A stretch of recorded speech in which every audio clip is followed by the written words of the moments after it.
Hey guys, it's Mia. And Juju. And welcome to It's Her Time Podcast. Last week we filmed at our sponsor's restaurant, Coughlin's Law. Kitchen and Brew Pub. And we also have my dad on, so how do you think it went? Your dad was ruthless during full court press. Yeah, I can't believe no olives. I'm Yes. surprised because he was talking about me being selfish and like heartless the whole time, but he came out here and literally did not care about anyone's feelings. Well, it's definitely going to be the first and last time somebody eats no last. olives. Yeah, because it was kind of boring to just sit there and be like, okay, next question. Like, No, he didn't I have was to think shocked. about anything. I was literally shocked. Yeah. We're the women of the world. We're basketball girls. We're the women of the world. We're basketball girls. What time is it? I said, what time is it? Yeah, what time is it? I said, what time is it? It's our time. We're the women of the world. Today we are here with a very special guest, Brad Everett from the Pittsburgh Union Progress. Yeah, we want to thank you for taking time out of your day to come here. I want to thank you girls for having me on. This has quickly become one of my favorite podcasts, so Yeah. I'm really excited. Yeah, Thank that's really you. good to hear. Yeah. Tell us what it's like to report sports in Pittsburgh. It's really fun. I mean, we're the city of champions, and if you're covering pro or college sports, there's just a lot of great athletes and teams to cover. I mainly cover high school sports, and this area is just like so rich with tradition, with great teams and great players and great coaches, and year to year, it's just great stories left and right. So yeah, like I'm definitely blessed. I could be living anywhere in the country or in the world right now, but I'm happy to be here in Pittsburgh and just covering sports here locally. Yeah, I think it's also really cool because I know you have written articles about both me and Juju. So I think like going back and reading those, I think it's like really cool to know that obviously you're here now and that you've written such a good article on both of us. I know. Well, I appreciate you saying it good. I don't know if it was really good, but No. but I think both of you may have been. I might have been the first person to interview both of you, maybe, Oh, yeah. because I know I talked to you Yeah. after a game. It was at like Mount Lebanon or Lebo, something like yeah, that. that game. After that game, and I talked to you. It was after that playoff game, after the that, playoffs, yeah. after the Cathedral Prep when the Maddie hit the 3-pointer, and so, and that's like one of the cool things about covering high school sports is like it's like so organic, and you get to talk to these athletes like before they're stars in college or in Yeah. the pros or anything like that. You kind of see them kind of grow, Yeah, like and their it- progression I think throughout that's really high cool. school basketball. Exactly. So like when you guys are both like stars in college, I could be like, I interviewed them when they were freshmen in high Yeah. school, So Yeah, it's a lot I of love fun. that, yeah. There's more to life than basketball, but why would that stop us from giving our First question, Jordan or LeBron? Jordan, Caitlin Clark or Angel Reese? Caitlin Clark. Who is the better reporter, you or Mike White? That's Oh man, that's all of. all of. I'm surprised you didn't say yourself. Yeah, how do you not take yourself there? Oh man, oh boy, I've been dreading it. I'm gonna give it a try though, man. All right. All right, give me my water. I'm all right. We'll give you a second. All right, I'm back. That was bad though. That was really bad. Okay, who's better, Tom Brady or Peyton Manning? Peyton Manning, Pittsburgh Post-Gazette or Pittsburgh Union Progress? Pittsburgh Union Progress. Would you rather see the future or change the past? See the future. Who's a better basketball player, Mia or Juju? Right now, probably Juju because of the knee injury. Okay, but all time. You got to do all time. Olive. Yeah. That's not fair. You I'm can't not count my ruthless. I knee should be injury ruthless. out. Two of them. Like the over and under in my head was 4.5. I think I'm gonna end up over. We'll see. Oh man, there you go. Thanks, but no thanks. Ugh. Just looking at it brings back memories. All right. I know, like- All right, I'm back. Okay. Whoa. What's more exciting, women's basketball or men's? Men's. Pittsburgh Steelers or Pittsburgh Penguins? Steelers.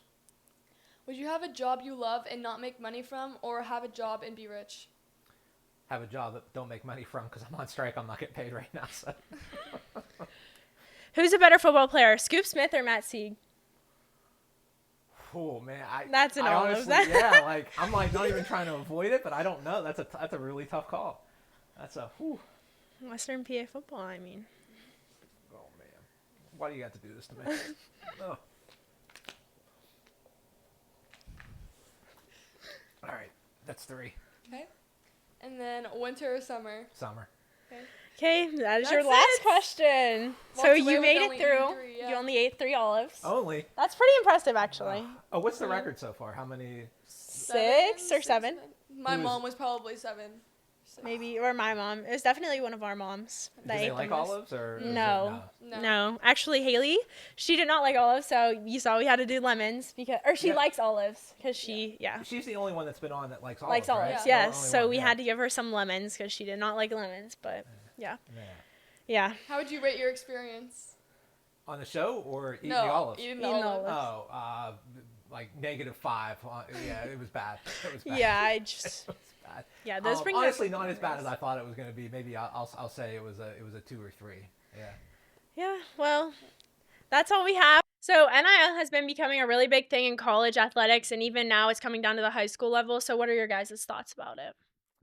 There's kind of good and bad with it, I Mm-hmm. think. The high school level, I don't think we've seen a ton of it Yeah. so far. It's still kind of like slowly making its way up. I remember a couple years ago, Rodney Gallagher from Laurel Highlands, Yeah. he was like one of the first people that yeah. kind of like dabbled in it and stuff.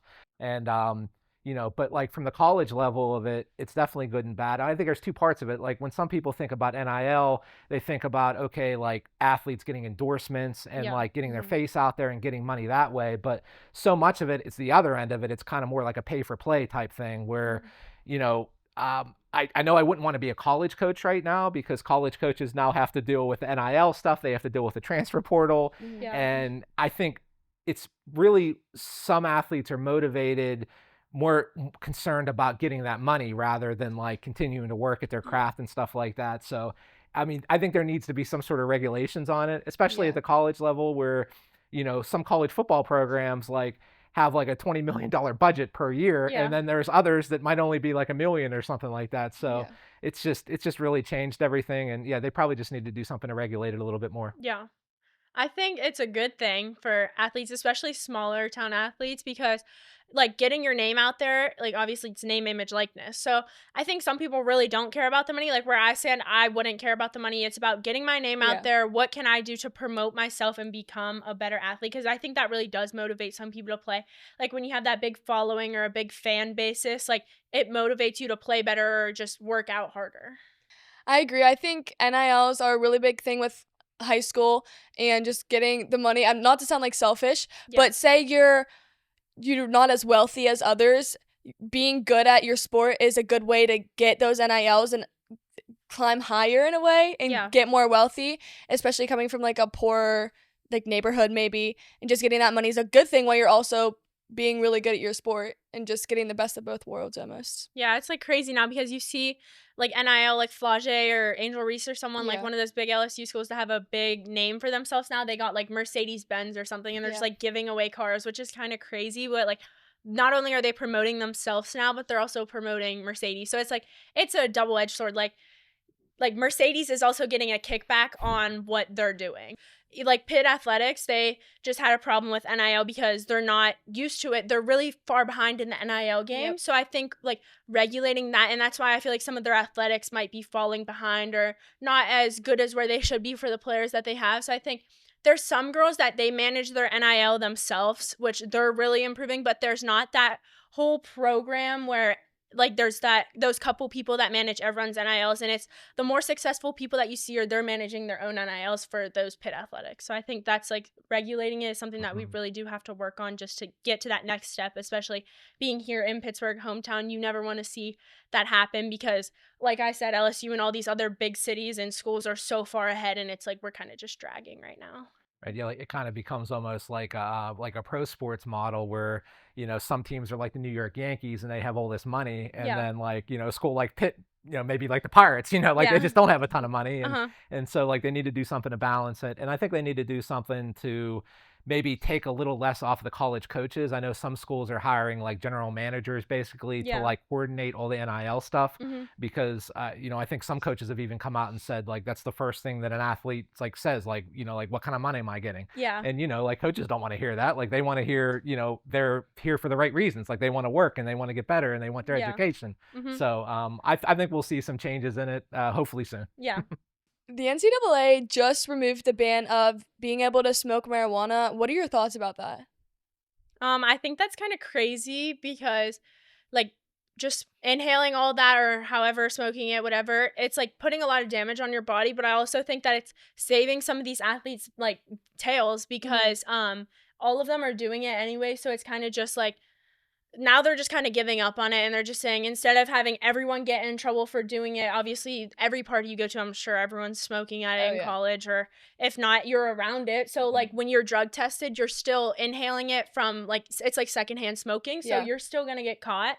So they're kind of eliminating that risk, and they're just like, wherever, we're not going to worry about it. But you have to look at it's so damaging on your body, and it's like, as an athlete, you shouldn't want to do that. And my dad coached many athletes that did it, and my mom was just telling me, we were talking about it, and like the people that stopped smoking, like they're way better now, better athletics. They can, like, I know people that do it, and it's like hard after breaks of time, like they just kind of are like short breathed, and it's like we're running sprints, and it's like, dang. And then after they stop for like a certain period of time, it's just like phenomenal change. Yeah, I would say it's definitely, I guess I think it's better for short term, but in the long term, your body is just going down, like its health, it's just horrible for you. And I know this, there was just one girl on a team that we played, they knew that like she smoked weed, and you could tell obviously about like her actions. She was huffing and puffing one time after going down the court, and it just slowed down her game. It doesn't help her team either. It's she's being in a way selfish, like, because she's letting her team down. You don't have to, someone doesn't have to come out and say, oh, I smoke. Like, you can tell when someone does it. Like,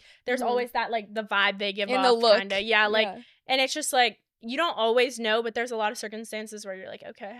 Please tell me you've never smelled it on another player during a game, have you? I mean, have you smelled? Okay. Not in a game, but like, Yeah. I feel like, no, actually, just being around it, I feel like is just, I don't, you can in tell. a game though, I've never smelled anyone. Yeah, like, I think it's a good thing. I mean, like you girls said, I mean, a lot of people are, like already using it.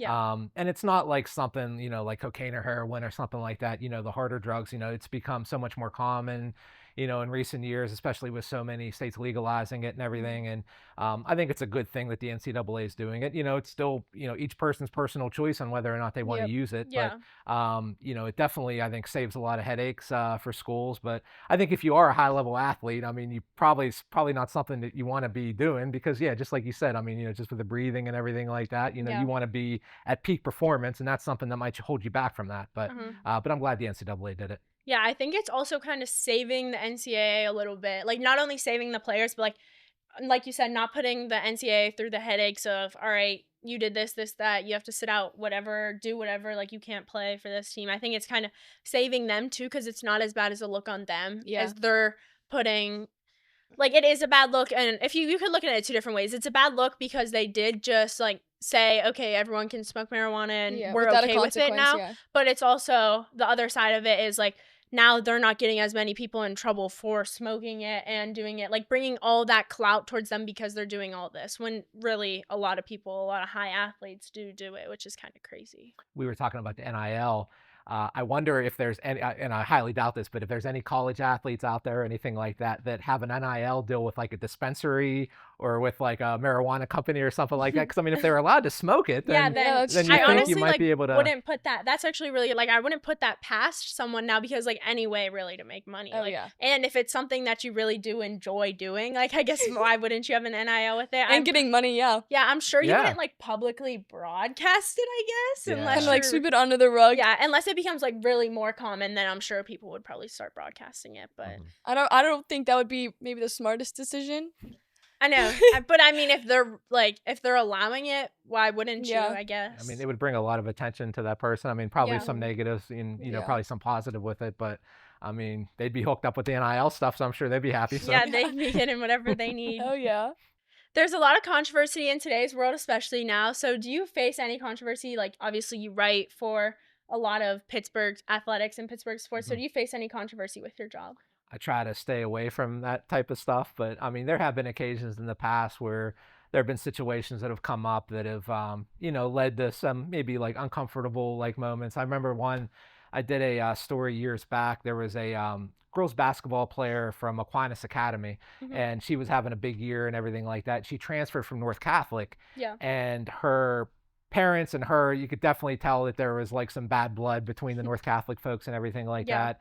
And she had commented to me, the girl, she said that, like they like North Catholic was playing buddy ball over there, and like they weren't passing it to me because I like I wasn't their favorite and stuff like that. Yeah. And I put it in the article because I mean that's what like she told me. That's what she and said, yeah. that's what she said. But it didn't. I know the North Catholic folks didn't like care for that too much that I put that out there. So it like I remember having to smooth it over, like with North Catholic coach Molly Rotman over there. So like, we talked it out and everything like that. But there's definitely moments that come up. People like we'll do like all-star teams are like the worst because everyone's like not happy because like you always everyone has leave their someone else. opinion, Like you always leave someone out, and it's like, well, you should have had that person on the team. Well, who are you going to take off that team then? Yeah. Yeah, well, speaking of like all-star teams, it was kind of crazy because didn't something happen with like the Super 7 where like one classification like shared it? Like do you know what I'm talking about? What was it? 2A maybe? Like they shared like a Super 7, I think. Really? Like there were two different people. I don't know if it was because they like couldn't choose. I think so. Don't quote me on that, but I'm pretty sure that's what happened because like talking about all-star teams and like who do you pick? I feel like if it gets too controversial, like you'll have to like kind of choose two people, which is like kind of crazy. Yeah, because I mean like one of our like big all-star teams in the area is like the Fabulous 22 team for the Post-Gazette. And I worked on that for years and years, and it's like there's always like 5 or 10 people that you could easily put on there, but you chose some other people instead. And you can make it the Fab 30 and there'll still be people mad. You can make it the Fab 50, there'll still be people mad. So it's just, you just have to try your best and hopefully you don't get too much, too much hate. Yeah, I think some controversy that I've had this year was like going from the change of Bruins to Slam, because I kind of changed like mid-year. Teams were already picked. So obviously I had my team with the Bruins, which was my grade. And then I came over to the Slam team, which is Juju's grade, so it's the 11th grade, and I'm kind of like running through my head, like obviously your team has been close for how many years now, like me coming over, like I kind of thought, is everyone like gonna be okay with this? Obviously I'm gonna try and come in and try and take someone's spot, so who's not gonna like me, who's gonna like me, who's gonna kind of shy away from everything. And then obviously leaving the Bruins, like they were like family to me at the time. I've been with them since 4th grade, so it's like hard leaving all of them and saying goodbye, but I had to do what was best for myself. And I came onto the Slam team, and honestly it kind of just like fit in at first, like everything just felt right, everyone was really nice. And then leaving the Bruins, like those connections, it kind of hurt at first, but like you got to get past it. You got to just do what's best for you. So coming on to that Slam team, it was really fun, but I was kind of scared at the beginning, like who's gonna think what of me, what's gonna happen, who's gonna hate me, like I mean, who's props to gonna you get though. mad because whose playing time am I gonna come try and take, who doesn't play, who does play. Like you got to look at all of that. And from my standpoint, like middle of the season, teams were picked, like it wasn't like I was bumping someone off a team, but I was coming on a team that was already picked, and I was like, all right, so someone has to kind of lose playing time. I have to gain my playing time, and someone else has to lose theirs. So it's kind of like controversial to look at that. I feel like whenever you were coming on our team, I was like, we all have to be really nice, because imagine leaving your team in the middle of the season. Imagine how scary that is, and to not be welcomed into this new team. I felt everyone was really welcoming to you and really nice. Yeah, it was really good. Now, I just had to ask you girls something, with you teaming up with her on Slam. Did you guys, were you guys close before that? Or is it kind of like you guys have gotten a lot closer since you've moved to Slam? Definitely have gotten a lot closer. Obviously, when we played at Oakland, I didn't really know who you were. Yeah, it was kind of just like a blur. Like I knew of Juju LaRue, and I knew her name. Like obviously a lot of high athletes, I feel like you know their name, but you never really get to know them as a person until you kind of not go out of your way, but like you go meet them. So like when I was coming on to Juju's, like onto her team, obviously first we played South Fayette, and I was like, oh, Juju, and then it was still kind of like a blur, but now I would say like I'm really close with Juju. Obviously we're doing the podcast together, so like being on Slam, playing together definitely brought me together. Yeah, I would say whenever we played Oakland Catholic, I don't know if I had to defend you for that game, but yeah, I didn't really know who you were. I just knew that you were good. So whenever I heard that you were coming on our team, I was like, oh yeah, that we're getting another good player. Like no harm in that. Yeah, like there's nothing that could go wrong. It's like, and obviously I knew. It's like, a lot of the girls that have names, or even if they don't have names, like, a team, like, you kind of scout a team. So, like, knowing some of the girls that were on that roster and even playing against some of them or watching, like, I feel like WPIAL basketball, like, you kind of go watch everyone. Oh, yeah. So, like, going to watch people, boys or girls, you kind of learn a little bit about them. And then when you're finally on a team with them, I feel like everything just, like, clicks. Yeah. You'll be asking me a lot of questions with this rapid fire stuff, so I'm going to get you guys first here with it. And I'll ask you both this: if you could add any girl from the Whippeal onto your team? You can't say Mimi, or I'm sorry, you can't say Mia, and you can't say Juju. Who would you add to your team? I think that I would have Natalie Wetzel on my South Fayette team because we're really short. So I feel we need that tall, strong person, that tall, strong, big, Yeah. who can kind of like run the floor. And I feel like she has all of those attributes, and I feel like she would be a good fit in our team. But she also is in our section, not in our. We're all both in 5A, your not in our classification. conference. I'm definitely taking one of my Oakland girls. I have to take London Creech or Layla Bivens. I have to take one of them. London's like that Swiss Army knife. Just gets to the rim real hard, lays that point guard that we need right now, honestly. And it's definitely hard, strong, tough as heck. Like, those are really my girls there. No. Well, yeah, like, as far as slashers go, they don't come much better than London. She's just good at just like getting downhill, getting to the hoop. And her length and athleticism just like adds everything on top of it. But so you girls, are really good players, and it's been that way since probably you were young kids. Well, you stepped into high school and you both, stepped onto good teams. Oakland Catholic was like phenomenal last year. Yeah. South Fayette, your freshman year, you guys won a Whippeal championship. Yeah, and we went to states. Yeah, it was crazy. And you went to states that year. Coming in as freshmen, like, what were kind of the biggest challenges of just coming onto a team, getting a lot of playing time, and just kind of carving out your own roles? I feel like as a freshman, you're always fighting for that playing time. And especially me, I was transitioning from volleyball to basketball. And that same year, volleyball, we went to Whippeals too and made it to first round of states. So I was kind of late in joining basketball, and especially as a freshman, you want to make a good impression on your coach. So I was trying my hardest. I was fighting for that playing time. At first on JV, I didn't even start, but then I dropped 20 points and scored the game winner in JV. So he was kind of like, okay, she's good. I'm gonna give her like half JV, half varsity. And towards the end of the season, I started playing more varsity as we got into playoffs, and I was really excited because I got to play with my sister. And there was this one specific moment. It was quarterfinals for states, and my coach, I didn't play the whole game. I was cold because it was a really good team. It was Cathedral Prep. Yeah. And there was a minute left in the game. It was back and forth. The score was so low. I think it was 35-33 or 36-34. And he's like, Juju, all right, get off the bench. And he subbed me in. I was shaking. I was cold. I had no clue I was going in. Moment I got in, there was 30 seconds, a minute left. Yeah. They overthrew the ball out of bounds, and I stole the ball. And then I went for a layup, got fouled, and then I made the 2 foul shots to tie the game up. And then Maddie Weber hit the step back 3 to win the game. And that was a moment that I will never forget because it was the most impact I made my whole freshman year. So I was there covering that game. It was up at Sharon, and that was just like a tremendous game. And you were talking about like being nervous and everything. But from my point of view, you were like cool as a cucumber. Like you went in there, you're knocking down free throws, and it's like, wait a second, she's a freshman, and like she hasn't even played this whole game, and she's making this impact and stuff. So I think that was one of the first times that I had really seen you play, and I'm like, wow, like she's going to be really good in a couple years. I feel like freshman year, you constantly have to prove yourself. Every minute that you get on the varsity court is every minute you have to earn yourself to maybe get a starting spot, because I did get a starting spot my sophomore year and then my junior year and senior year. Yeah. And I thought the thing that stood out about you, Mia, like when I saw you last year, is just how like you would just attack rebounds, and you were just so aggressive out there. And you don't see many seniors play like you do. Yeah. But like as a freshman, you were out there showing no fear at all.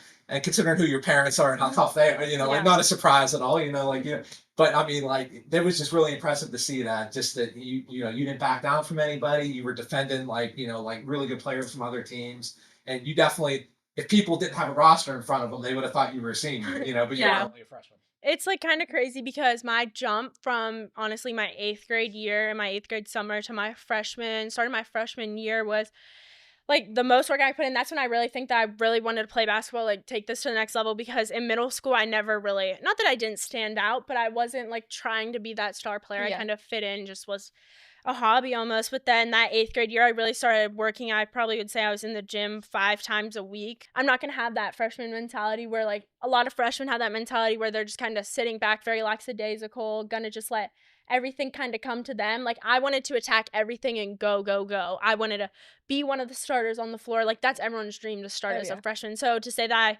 started at Oakland Catholic as a freshman when we were really good last year. Yeah. We had an amazing team, amazing group of coaches. So coming in, really putting in all that work, I think it really paid off. And then obviously you said, like, I would always pride myself on defense. So like coming in, trying to guard the best player, I was always like, Coach Eddie, let me guard her. And it was just like, that's just a different like type of mentality I have. It's never to be cocky. I never try to come off in that kind of way, but it's like that I have a very bold, very crazy mentality where it's like, all right, I'm one of you guys. Like, I'm just out here. I'm just playing basketball where it is what it is. I'm not sucking up to no coach. I'm not trying to do my most. I don't care how much money my parents have. I don't care how much money your parents have. I'm coming out here. I'm playing basketball, and it is what it is. If I start, I don't start. But I'm going to make sure I get that starting spot by the end of the year. Like, if I didn't start that first game, I would have been a little harder on myself. I would have called Coach Eddie, like, hey, I need to work out this day. I would have called the trainers who I train with, hey, we need to get in the gym now. I need to get this starting spot. I would have done whatever I could to get that spot. Do you guys think that schools should prioritize competitiveness or inclusivity in their sports? I think they should prioritize competitiveness. I mean, I think, you know, like sports, especially high school sports, it prepares you for life. Definitely do love winning, but also being inclusive. I'm not saying like you don't have to cut all those people because maybe they're just going for fun. Maybe they just want to be included in a team. Like they're not there to be the best player ever. They're just there to have fun because it's high school. I feel like AAU is where you're choosing to be there every day and you're working so hard, and that's where the competitiveness really shows. Mm-hmm. But high school, I love to win. My high school team's all about winning too, but it just like specific people, they're just on the team, but it's nice to include them too. Like you can't have 40 people on a basketball team, which is kind of hard. Like I know when we had too many people on a team, like it would be like team manager type of deal. Like you're still part of the team, kind of included, but it's definitely hard for me being like a high competitor and always wanting to win, seeing people like not care as much about a sport, but not having like the grit to win. There's definitely a limit when it comes to cutting people, because I know my volleyball team, there were about 40 girls who tried out, and there's girls that like weren't as good as others. So I get when you have to cut people, but if it's getting like low numbers, I feel like you're kind of getting desperate, and that's when you need to keep people just for like a JV team or someone to scrimmage. I think that's good for inclusivity too. Yeah, I think, you know, like we talk about athletes that might not get as much playing time as the starters, or maybe athletes that get cut. You know, you hope that fuels them to continue to work and to get better so that they can move into those roles. Unless it's, you know, like someone, like you said, you know, someone that's just happy to be part of a team. And there's nothing wrong with that. You know, like it's great to be, I think high school sports are awesome, and like everyone should try to participate. And as far as the inclusivity, I knew I was going to mess up with that word. Is like one thing I love is just like in high school sports, and there was a something like this happened recently, but like kids, like there was a kid from Hempfield that's autistic that was playing on the football team, and it was the final game of the season, and they put him in at the very end, and he scored a 2-point conversion. Like that part of it are just awesome. And I love when things like that pop up at different schools, because I mean it just really shows that like moments like that are bigger than, you know, sports or anything else. Yeah, it's like take everything a level further than what it actually is.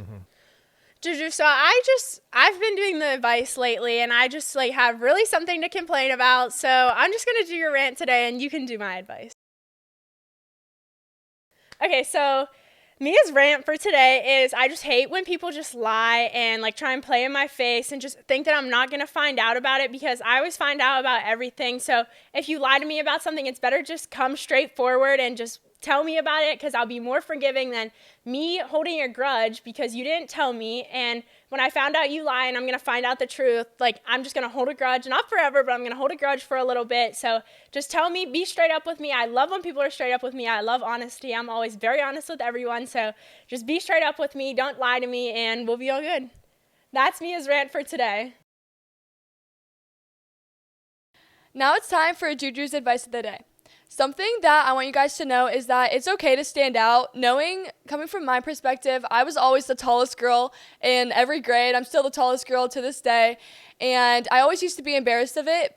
but now that I'm older, it's okay. Like you can embrace that because you don't always want to fit in kind of that sea of people. You want to stand out because what's the point of being the same as everybody else? Have a different style, cut your hair different, wear makeup or not. No one, at the end of the day, no one really cares what you're doing. They're so encapsulated by themselves. So I just say do whatever you want to do and try your best to stand out. And that's Juju's advice for the day. Thanks for tuning in to another episode of It's Her Time Podcast. We just wanted to thank Brad again for coming on this podcast and taking time out of his day. So thank you. Yeah. Hey guys, thanks for having me on. Like I said, this is one of my favorite podcasts out there. And you guys, just keep kicking ass out there and keep doing your thing. And I mean, you guys are doing numbers too. So I'm a little jealous because I'm on some podcasts too. And I don't know if we get as, as good numbers as you guys. But if you're out there, check out their podcast. It's really good. Yeah, thank you. And we had a great time at Dawn Tolliver. And I think we forgot to mention at the beginning of the video that PPG actually invited us back again. And we are looking for dates to go to Rod Wave with us. So yeah. Yeah, and make sure to tune in every Monday where we post every video on YouTube and check all of our other social media platforms. Yeah, bye guys. Bye.